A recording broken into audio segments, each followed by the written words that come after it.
জানিয়ে দিব এই মুহূর্তে আমাদের হাতে এসেছে গুরুত্বপূর্ণ আপডেট সংবাদের শিরোনাম। শুরুতেই থাকছে হত্যার উদ্দেশ্যেই ভিপি নূরকে আঘাত করা হয় বলছে বিএনপি নেতা ফখরুল। এবারে জানিয়ে দিব আওয়ামী লীগ ফিরলে কেউ ছাড় পাবে না বলে মন্তব্য রাশেদ খানের। এদিকে ইরানের পরমাণু কর্মসূচি নিয়ে পুতিনের মন্তব্য। আরও জানাবো ইসরায়েলের তেলবাহী ট্যাঙ্কার ইয়েমেনের ব্যাপক ক্ষেপণাস্ত্র হামলা।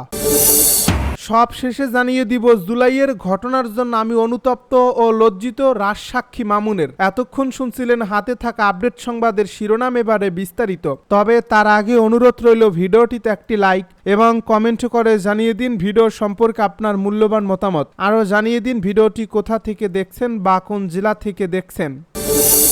হত্যার উদ্দেশ্যেই ভিপি নূরকে আঘাত করা হয় বলছে বিএনপি নেতা ফখরুল।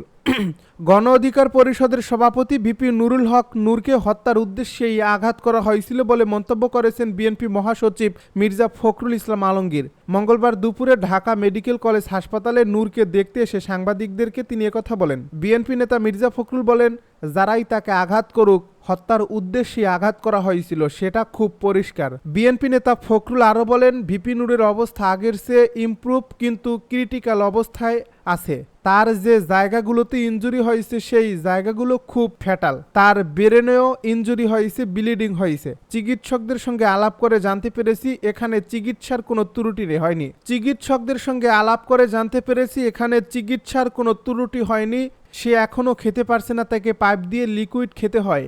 তার রিকভারি হতে সময় লাগছে, তাকে দেশের বাইরে পাঠানো দরকার। বিএনপি মহাসচিব বলেন, অভ্যুত্থানের পরই আইন প্রয়োগকারী সংস্থা যদি আমাদের নেতাদের উপর এভাবে আক্রমণ করে তাহলে সাধারণ মানুষকে কি করছে চিন্তা করেন। এটা আমি কোনোভাবেই মেনে নিতে পারি না। প্রধান উপদেষ্টা বিচার বিভাগীয় যে তদন্ত দিয়েছেন সেটা দ্রুত শেষ করে ব্যবস্থা নেওয়া উচিত। সরকারের কাছে বলছি, তাকে উন্নত চিকিৎসার জন্য দেশের বাইরে পাঠানো উচিত।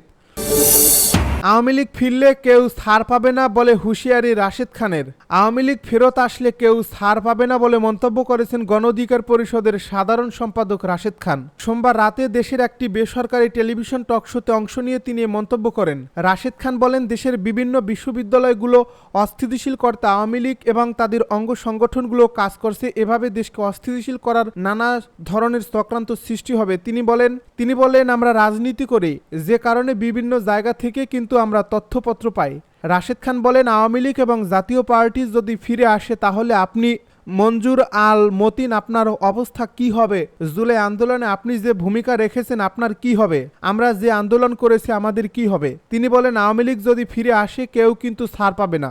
এজন্য আমাদের কনসার্নটা হলো আওয়ামী লীগ বা তাদের দোসরদের আমরা যেভাবে গণ অভ্যুত্থানে প্রতিহত করেছি ঠিক একইভাবে তাদের রাজনৈতিক এবং সাংগঠনিক কার্যক্রমটা প্রতিহত করা। অন্যথায় এই দেশে আবারও আওয়ামী ফ্যাসিবাদ ফিরবে, জাতীয় পার্টির মতো ফ্যাসিবাদ ফিরবে এবং আরেকটা গণহত্যা পরিচালিত হবে। বিভিন্ন বিশ্ববিদ্যালয়ে অস্থিরতা প্রসঙ্গে গণ অধিকার পরিষদের এই নেতা বলেন, আমার কাছে বিভিন্ন বিশ্ববিদ্যালয়ের শিক্ষার্থীদের সঙ্গে গ্রামবাসীর সংঘর্ষটাকে সন্দেহজনক মনে হচ্ছে। এটা সংঘর্ষ নাকি আওয়ামী লীগ একটা সংঘর্ষ বাঁধিয়ে দিয়েছে তাদের নেতাকর্মীদের মাধ্যমে। ইরানের পরমাণু কর্মসূচি নিয়ে পুতিনের মন্তব্য। ইরানের পরমাণু কর্মসূচি নিয়ে নতুন করে আলোচনায়। এরই মধ্যে ইউরোপের 3 দেশ ফ্রান্স, জার্মানি ও ব্রিটেনের সঙ্গে পরমাণু কর্মসূচি নিয়ে আলোচনা ব্যর্থ হয়েছে। দেশ তিনটি সেই প্রেক্ষাপটে জাতিসংঘকে জানিয়ে দিয়েছে যেন ইরানের উপর নিষেধাজ্ঞা পুনর্বহাল করা হয়। এ নিয়ে রাশিয়া দেশটির প্রতিক্রিয়া জানিয়েছে। তবে চীনের তিয়ানজিনে ইরানি প্রেসিডেন্ট মাসুদ পেজেশকিয়ানকে কাছে পেয়ে মন্তব্য করেছেন রুশ প্রেসিডেন্ট ভ্লাদিমির পুতিন। খবর আনাদুল এজেন্সির। বহুজাতিক এই সম্মেলনে বিশ্বের গুরুত্বপূর্ণ বিভিন্ন দেশের নেতারা উপস্থিত হয়েছেন। বিশেষ করে মার্কিন প্রেসিডেন্ট ডোনাল্ড ট্রাম্পের চলমান বাণিজ্যিক যুদ্ধের মধ্যে এই সম্মেলন খুব তাৎপর্যপূর্ণ। এই সম্মেলনে জোটবদ্ধ হওয়ার ইঙ্গিত দিয়েছে চীন, রাশিয়া ও ভারত। সাংহাই কো-অপারেশন অর্গানাইজেশনের এই সম্মেলনে হাজির হয়েছেন ইরানি প্রেসিডেন্টও। সেখানেই পেজেশকিয়ানের সঙ্গে বৈঠক করেন পুতিন। বৈঠকে তিনি ইরানের পরমাণু কর্মসূচি নিয়ে আলোচনা করেন। সোমবার ক্রেমলিন এমন তথ্য জানিয়েছে। পুতিন জানান, ইরানকে মোটেও একা ছেড়ে দেননি তিনি, বরং তেহরানের পরমাণু কর্মসূচি নিয়ে নিয়মিতই উভয় দেশের নেতাদের মধ্যে আলোচনা হয় বলে জানান পুতিন। রুশ প্রেসিডেন্টের এমন মন্তব্য পশ্চিমাদের জন্য বার্তা হিসেবেই দেখা হচ্ছে, কেননা যুক্তরাষ্ট্র সহ পশ্চিমারা যখন ইরানকে চাপে রেখেছে তখন রাশিয়ার এই পাশে দাঁড়ানো তেহরানের শক্তি বহুগুণ বাড়িয়ে দেবে। ইসরায়েলের তেলবাহী ট্যাঙ্কার ইয়েমেনের ব্যাপক ক্ষেপণাস্ত্র হামলা। লোহিত সাগরে ইসরায়েলি মালিকানাধীন একটি তেলবাহী ট্যাঙ্কারে ক্ষেপণাস্ত্র হামলার দাবি করেছে ইয়েমেনি সেনাবাহিনী। সোমবার সকালে সেনাবাহিনীর পক্ষ থেকে এই ঘোষণা দেওয়া হয়। ইরানের বার্তা সংস্থা মেহের নিউজের এক প্রতিবেদনে এই খবর জানানো হয়। ইয়েমেনি সেনাবাহিনী তাদের বিবৃতিতে জানায়, উত্তর লোহিত সাগরে অবস্থানরত একটি ইসরায়েলি ট্যাঙ্কারকে সরাসরি ব্যালিস্টিক ক্ষেপণাস্ত্র দিয়ে লক্ষ্যভেদ করা হয়েছে। ইয়েমেনের সশস্ত্র বাহিনীর মুখপাত্র ইয়াহিয়া সারি বলেন, ফিলিস্তিনি জনগণের প্রতি সংহতি প্রকাশ এবং গাজা উপত্যকায় ইসরায়েলি আগ্রাসনের প্রতিক্রিয়াতেই এই সামরিক অভিযান চালানো হয়েছে। তিনি দাবি করেন, ইসরায়েলি বাহিনী গাজায় অবরোধ ও গণহত্যা চালাচ্ছে, আর এর বিরুদ্ধে প্রতিবাদ হিসেবেই ইয়েমেনের নৌবাহিনীর ট্যাঙ্কারটিকে লক্ষ্য করে ক্ষেপণাস্ত্র হামলা চালিয়েছে। তিনি আরও বলেন, লোহিত সাগর ও আরব সাগরে ইসরায়েলি নৌ চলাচল বন্ধ করার চাপ বাড়তেই এই অভিযান পরিচালিত হয়েছে। তার ভাষায়, আমাদের ক্ষেপণাস্ত্র সরাসরি ট্যাঙ্কারকে লক্ষ্য করেছে। যুদ্ধ শেষ না হওয়া এবং গাজায় ফিলিস্তিনিদের উপর থেকে অবরোধ না ওঠা পর্যন্ত এ ধরনের অভিযান থামবে না। জুলাইয়ের ঘটনার জন্য আমি অনুতপ্ত ও লজ্জিত, রাজসাক্ষী মামুনের। আসামি থেকে রাজসাক্ষী হওয়া পুলিশের সাবেক মহাপরিদর্শক চৌধুরী আব্দুল্লাল মামুন বলেছেন, জুলাই আগস্ট বৈষম্য বিরোধী ছাত্র আন্দোলন দমন করতে গিয়ে এত ছাত্র জনতা নিহত ও আহত হয়েছে। এই ঘটনার জন্য আমি অনুতপ্ত ও লজ্জিত। তিনি আরও বলেন, এত বড় গণহত্যা আমার দায়িত্ব পালনের সময় সংঘটিত হয়েছে, যার জন্য আমি দোষ ও দায় স্বীকার করছি। দেশবাসী, নিহত আহত পরিবার ও ব্যক্তির কাছে ক্ষমা প্রার্থনা করছে। মঙ্গলবার আন্তর্জাতিক অপরাধ ট্রাইব্যুনালের জবানবন্দিতে এ কথা বলেন চৌধুরী আব্দুল্লাল মামুন।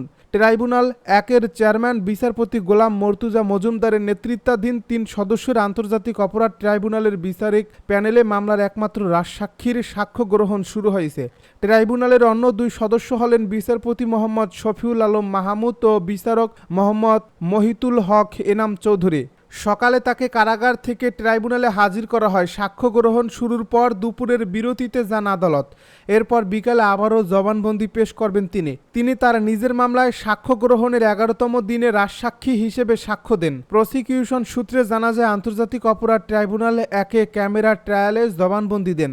এ মামলায় ক্ষমতাচ্যুত প্রধানমন্ত্রী শেখ হাসিনা এবং সাবেক স্বরাষ্ট্রমন্ত্রী আসাদুজ্জামান খান কামালের বিরুদ্ধে সাক্ষ্য গ্রহণ চলমান। আজ মামলার 11তম দিনের সাক্ষীর সাক্ষ্য গ্রহণ হয়েছে। এর আগে এ মামলায় ৩৫ জনের সাক্ষ্য গ্রহণ সম্পন্ন হয়। জুলাই অভ্যুত্থানে সংঘটিত মানবতাবিরোধী অপরাধের মামলায় ক্ষমতাচ্যুত প্রধানমন্ত্রী শেখ হাসিনা ও সাবেক স্বরাষ্ট্রমন্ত্রী আসাদুজ্জামান খান কামাল পলাতক আসামি। গত 10 জুলাই ট্রাইব্যুনালে নিজের দায় স্বীকার করে শেখ হাসিনার এই মামলায় স্বপ্রণোদিত হয়ে রাজসাক্ষী হতে চান চৌধুরী মামুন। একই সঙ্গে নিজের সব দায় স্বীকার করেন।